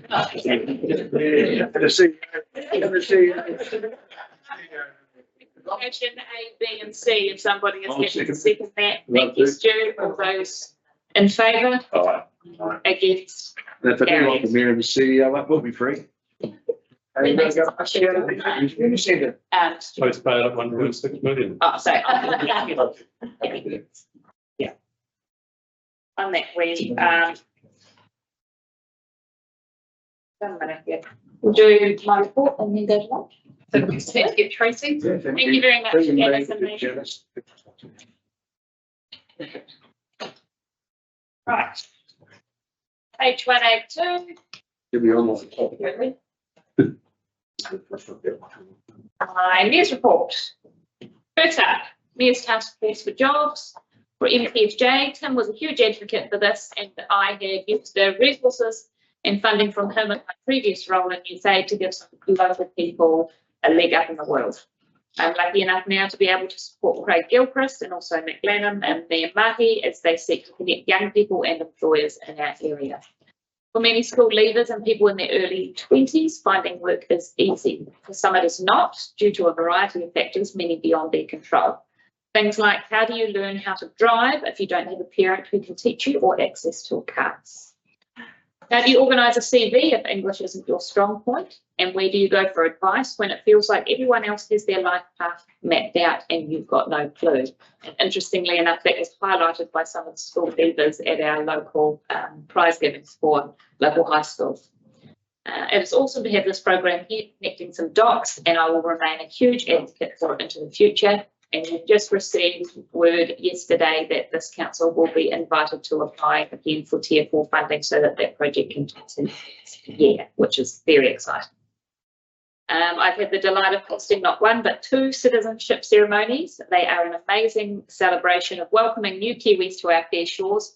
For many people, it has been quite a journey, and I love reading their stories of how they came to be in Central Otago. Also received quite a bit of feedback, including third hand, on just how special of an occasion it is for our new citizens and how much they love the whole event. I think having the local primary school kids along to help us all sing the national anthem is the cream on the pikelets, which also go down a treat. After over a decade of work, we finally got to open the new Alexandra Library. What an incredibly fresh, modern feel it has to it now. I love the little details like the book knots, work of art, lampshades, and the PowerPoints on the couches that make this a standout space. And I'm sure many people will be making the most of the new aircon there over the summer. Thanks so much for the work on that from the team. And interestingly enough, 2 days ago, I was assisting a friend of mine who had lost her child. Couldn't find her. We were driving around having a wee look. I did say there are quite a few new little nooks in the library, and she said she'd looked in there, but evidently not in all of them because her child was in fact still in the library. I attended a public meeting in Ranfurly where information was presented on the proposed solar farm, which was incredibly interesting. I learned a lot from that presenter. That was a very hot topic in the Mahi Toto currently, and I suspect when submissions close tomorrow at 4 p.m, we will have received a lot, or against or otherwise. We held a workshop last week looking at what the finances were starting to shape up for into the LTP consultation, and needless to say, they don't necessarily make for spectacular reading at this point. There will be some very difficult decisions coming to council, including those we make today, as to what our priorities are going to be in the next long-term plan, what might have to wait and what might need to not proceed. We signed up to make the best decisions with and on behalf of the community, weighed against the costs, and this will not be an easy time ahead. And on that note, I would like to say thank you to our entire council team for your efforts this year. To Peter and his team, I recognise the time, enthusiasm, extra hours, possibly quite a bit of extra stress and dedication that you've all given to council business over the last 12 months. You've all earned a well-deserved break with family and friends, though I recognise that many of you won't actually get this because you will be busy writing the consultation document for our long-term plan. So thank you very much. And thank you also to this team. We have had a lot of fun over the last 12 months, continued today by Councillor Brown, and especially to the support that you've all given me since I stepped into this role. You are the best team to work with. I enjoy your passion, commitment and energy that you bring to the role, even when it's hard and we are choosing the best option out of a bunch of impossible ones. There has probably never been a more challenging time to be involved in local government politics, and just when we get a steer on some things, the rules from above change. I hope you all managed to get some R&R in over the festive season. God knows you're going to need it heading into this LTP. Merry Christmas, be safe. I can't wait to see you all again. Some of you next year and some of you tomorrow. That's my report. Happy to move that it be received. I'm happy to see it. Thank you. And I'll make the observation about the Mayor's task force for the job and the inconsistency between the messaging that you're getting about funding that and what Simeon Brown and others are telling us. I'll leave it at that. Very ample. Those in favour? Against? Carried. Very good news report. Thank you. That's interesting. Page 184, we'll have a quick look at those community board minutes. We are going around. Minutes of Cromwell Community Board held on 9th of December. That's the only one. Okay, cool. So, thank you, Mark. Seconded, thank you, Stuart. All those in favour? Against? Carried. No, we'll pause and have a look, please. Wayne will let me know before you leave your seats. Wayne will let me know when he's sorted because then he's got the gifts to give. Right.